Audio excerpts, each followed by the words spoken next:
Assalamualaikum warahmatullahi wabarakatuh. Baiklah, perkenalkan nama saya M. Akbar Al-Farizi dengan nomor induk mahasiswa B119092, mahasiswa semester 4 Fakultas Hukum Universitas Jambi.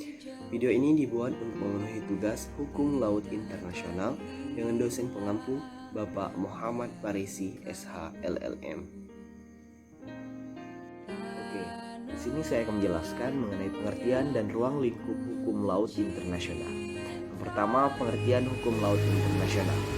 Hukum laut internasional adalah seperangkat norma hukum yang mengatur hubungan hukum antara negara pantai yang terkurung oleh daratan dan atau organisasi maupun subjek hukum internasional lainnya yang mengatur mengenai kedaulatan negara atas laut, jurisdiksi negara, dan hak-hak negara atas perairan tersebut. Hukum laut internasional juga mempelajari tentang aspek-aspek hukum di laut dan peristiwa-peristiwa hukum yang terjadi di laut. Baiklah, selanjutnya yaitu ruang lingkup hukum laut internasional. Ada 8 ruang lingkup hukum laut internasional. Baiklah, kita akan mengurai secara satu persatu. Yang pertama ada perairan pedalaman. Perairan pedalaman diatur di dalam pasal 8 UNCLOS 1982. Perairan ini juga dikenal dengan istilah perairan rasional atau perairan interior.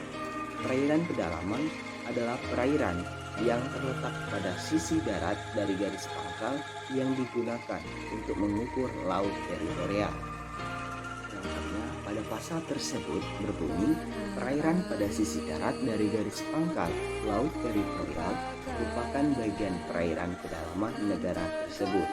Sedangkan dalam pasal 3 ayat 4 Undang-Undang Nomor 6 Tahun 1996 tentang Perairan Indonesia disebutkan bahwa perairan pedalaman Indonesia adalah semua perairan yang terletak pada sisi darat dari garis air rendah dari pantai-pantai Indonesia termasuk kedalamannya, semua bagian dari perairan yang terletak pada sisi darat dari suatu garis penutup sebagaimana dimaksud dalam pasal 7.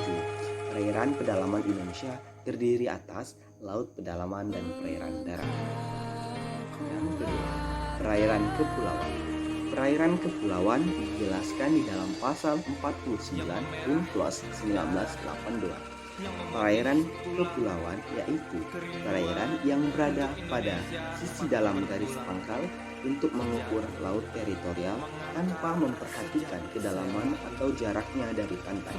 Asalkan karakteristik wilayah negara tersebut adalah wilayah negara kepulauan. Ketiga, laut teritorial.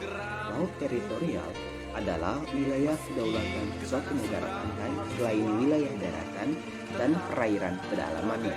Lebar laut teritorial tidak boleh melebihi 12 mil laut.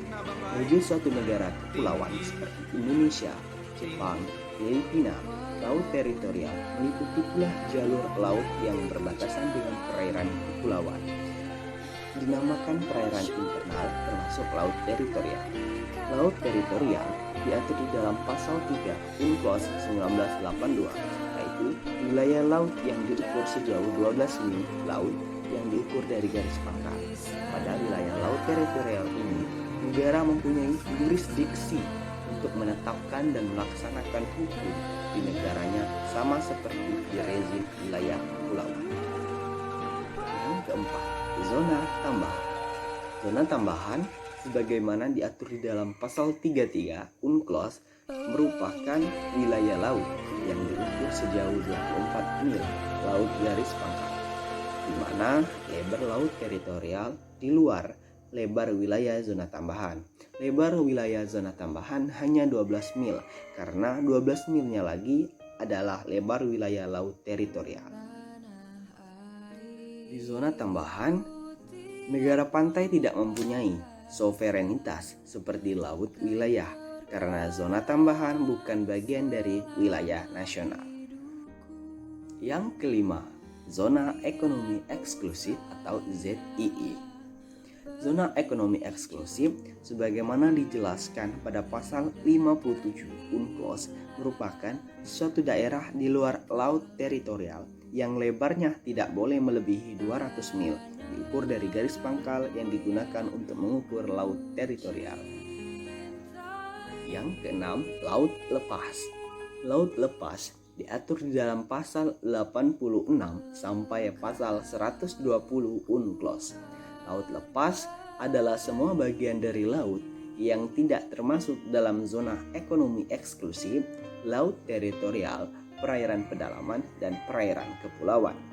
Pada laut lepas ini berlaku freedom of the sea. Oleh karenanya, semua negara bebas melakukan eksplorasi dan eksploitasi di wilayah ini dengan batas-batas yang telah ditetapkan UNCLOS. Yang ketujuh, landas kontinen. Landas kontinen pada awalnya merupakan istilah geologi yang kemudian menjadi bagian dari istilah hukum.